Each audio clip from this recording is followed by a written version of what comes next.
जब से शोगन का ट्रेलर रिलीज हुआ है तभी से इसके कंपैरिजन गेम ऑफ थ्रोन्स और वाइकिंग से हो रहे थे। लोगों की एंटीसिपेशन काफी ज्यादा बढ़ गई थी और रिलीज होने से पहले इसे 2024 की बेस्ट सीरीज बोला जा रहा था। और अब जब इसके सारे एपिसोड्स एयर हो चुके हैं तो हम डिस्कस कर सकते हैं कि क्या ये सीरीज इन एक्सपेक्टेशंस पे खरी उतरती है या नहीं।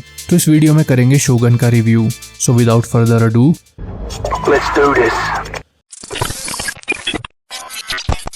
वीडियो में आगे बढ़ने से पहले एक रिक्वेस्ट, फ्यूचर में इसी तरह की वीडियोस के लिए चैनल को सब्सक्राइब करो। तो शोगन के क्रिएटर्स हैं रेचल कोंडो और जस्टिन मार्क्स। ये सीरीज बेस्ड है इसी नाम की नॉवेल शोगन पे, जिसके ऑथर है जेम्स क्लेवेल। इसकी मेन कास्ट में हिरोयुकी सनादा, कॉस्मो जार्विस, एना सवाई, टाटानोबू असानो जैसे एक्टर्स हैं। शोगन 10 एपिसोड्स की सीरीज है और इसका हर एपिसोड ऑलमोस्ट 1 घंटे के आसपास है। बेसिक प्लॉट की बात करें तो ये सीरीज 17th सेंचुरी जापान पे फोकस करती है, जहां रूल करने को लेकर एक पावर स्ट्रगल चल रहा है। रूलर की डेथ के बाद 5 रीजेंट्स का काउंसिल मिलकर जापान को रूल करता है और इन्हीं रीजेंट्स में से एक है हमारा one of the main characters Yoshi Toranaga, जिसकी बढ़ती पावर और इन्फ्लुएंस की वजह से दूसरे रीजेंट्स उसके अगेंस्ट यूनाइट हो जाते हैं। बेसिकली बाकी के रीजेंट्स स्पेशली इशिडो, इन लोगों को डर था कि कहीं तोरानागा के इन्फ्लुएंस और बढ़ती पावर की वजह से वो जापान के सुप्रीम मिलिट्री लीडर या शोगन का टाइटल क्लेम ना कर ले। और वहीं दूसरी ओर एक English ship pilot John Blackthorn की शिप आकर रुकती है जापान में। उसके क्रूमेट्स उसके साथ नहीं है, उसे जापानीज आती नहीं है।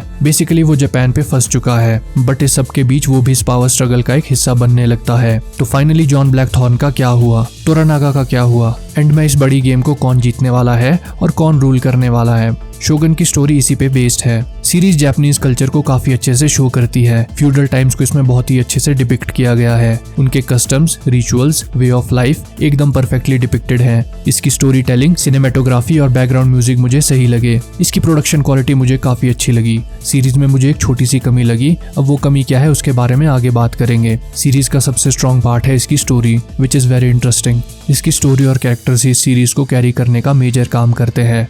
अब स्टोरी थोड़ी पॉलिटिकली हैवी साइड पे है। आई मीन सारा खेल पॉलिटिक्स और प्लानिंग प्लॉटिंग का ही है। ऑल्सो सीरीज के मेकर्स जस्ट सिंपली हमें एक स्टोरी परोस कर नहीं चले जाते। इसमें कॉम्प्लेक्स पॉलिटिक्स, जियोपॉलिटिक्स और रिलीजियस एंगल्स का यूज करके स्टोरी को प्रोग्रेस किया गया है। तो हाँ, दिमाग, आंखें और कान सब खोलकर ये सीरीज देखना रिकमेंडेड है, क्योंकि इन रिलीजियस और पॉलिटिकल एंगल्स को समझकर ही इसकी स्टोरी प्रॉपरली समझ में आने वाली है। इसके बाद बात करते हैं सीरीज के कैरेक्टर्स की, तो वो भी काफी स्ट्रॉन्ग और वेल राउंडेड है। मेजर कैरेक्टर्स को सही स्टोरी आर्क्स मिले हैं और इन सभी को एंड में अच्छे से टाई अप किया गया है। लगभग सभी मेजर कैरेक्टर्स की इंडिविजुअल स्टोरीज को इंटीग्रेट किया गया है, जो इन्हें एक अच्छी डेप्थ प्रोवाइड करता है, जो फर्दर ऑडियंस को इनसे डीपली कनेक्ट करने में भी हेल्प करता है। तो जब भी किसी मेजर कैरेक्टर के साथ कुछ उल्टा सीधा होने वाला होगा तो स्टेक्स हाई लगते हैं। सीरीज में कई ग्रेट कैरेक्टर्स हैं, जैसे तोरानागा और जॉन ब्लैकथॉर्न, बट पर्सनली मुझे याबुशिगे का कैरेक्टर काफी पसंद आया। वो एक काफी इंटरेस्टिंग कैरेक्टर है जिसपे बिल्कुल भी भरोसा नहीं किया जा सकता।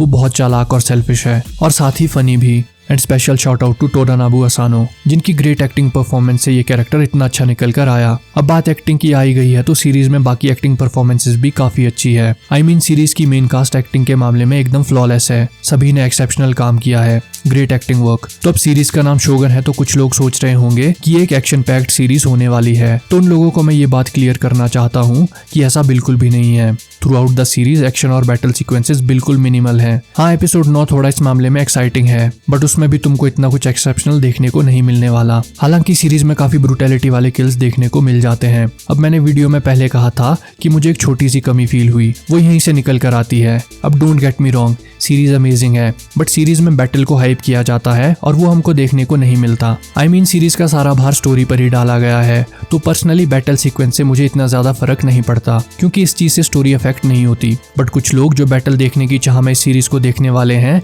उन्हें ये चीज अनअपीलिंग या अनसेटिस्फाइंग लग सकती है। अब आई अंडरस्टैंड कि इस सीरीज की प्रोडक्शन क्वालिटी काफी अच्छी है, तो शायद बड़े बैटल सीक्वेंसेस शो करने के लिए बजट ना बचा हो, बट अगर इसमें ये चीजें ऐड हो जाती तो इस सीरीज का लेवल और अपील ज्यादा बढ़ जाती। सीरीज की story politics, religion, loyalty, power और सर्वाइवल जैसे थीम्स को एक्सप्लोर करती है।